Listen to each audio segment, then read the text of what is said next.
Hey guys, today I'm going to share with you how to DIY daisy beaded rings. It's very easy and I try to explain as simple as possible.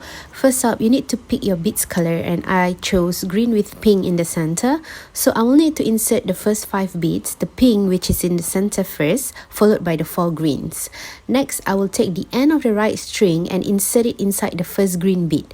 Once that's done, I will insert 2 more green beads and taking the string and insert it on the second green bead so it will make the daisy flower look like this. Now that the complicated part is done, next just pick your beads to make a ring, and I chose white pearl because pearls just make everything look so pretty and elegant. Finally, tie a knot a few times to secure your ring, and I add nail polish on the knot to act as a glue to secure the knot even more. And that's it, you finally make your first daisy beaded rings. I started doing this very slow, but after a lot of practice, I'm able to pick up the pace. So don't give up and keep going. I hope you find this helpful. Thanks for watching.